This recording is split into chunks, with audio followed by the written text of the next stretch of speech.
All right, so the WNBA actually met yesterday as a league to try and define what a woman is, and apparently they still can't figure it out, even though they're called the WNBA. A task force assembled of team presidents and general managers huddled together to discuss transgender athletes and what the hell they're going to do with this situation. And they're completely stumped on how to handle eligibility into the women's NBA.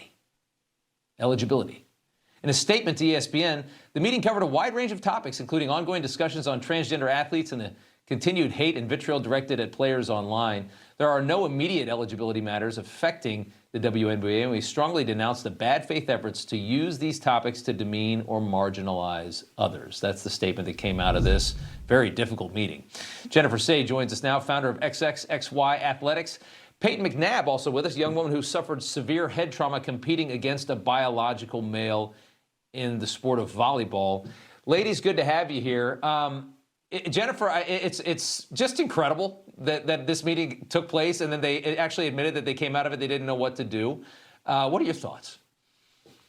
I'm going to comment on this from the perspective of a longtime corporate executive, and I can tell you what happens in these panicked executive team room meetings. Nothing.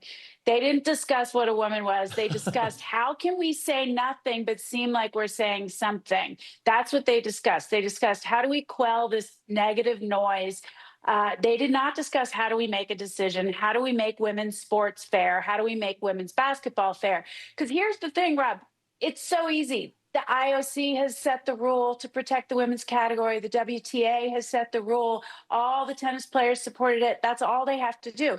But they won't do it. They're stuck in 2020. They have an agenda, and that agenda has nothing to do with women's basketball. Let me be clear. And is there anything more pitiful than, as you said, some corporation or some entity that is just smothered in political correctness, just clamoring for the right answer? Is there anything more pitiful than that? I know you went through it.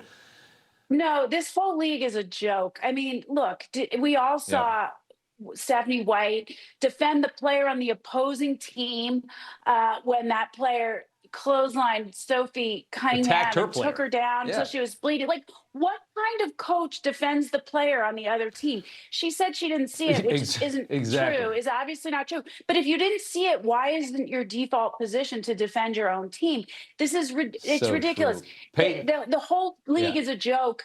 The commissioner is a joke. She has the opportunity to make money now with this league, and she won't do it. She won't lead with Clark. So there's malfeasance they're all around. just terrified.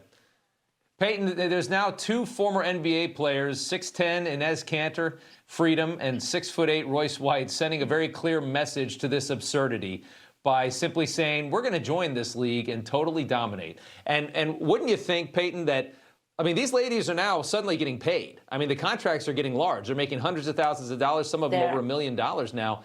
Imagine if they really felt the way that they're pretending that they do, and they were okay with biological men coming in and wiping all their jobs out. I mean, this is exactly what they asked for, right? I mean, put your money where your mouth is. If this is something that it's okay for high school and college girls to go through, then accept them. That's what you've said that you wanted to do and that you would gladly do so. So I'm really interested to see what happens. I mean, if they can't define what a woman is, then who are they to say that these two new beautiful women are not women? They're faking being a woman worse than the other guys. Like, it's such a losing conversation and a losing argument. And, you know, this reaction is really just exposing the hypocrisy of the whole thing. And it's just really entertaining to watch.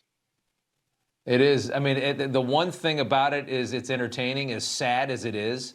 It's almost like a social experiment, watching everybody try and clamor for the right answer, and they're all just mortified of political correctness. Jennifer Say, Payton McNabb, thank you both, ladies. We appreciate it. You know, everybody's reporting the same stories, the same spin. You turn the channel, it's always the same. But not us. We're different. We report the real news. No spin, just the facts. Turn to us, and you won't turn back. Tune in to Rob Schmitt Tonight on Newsmax.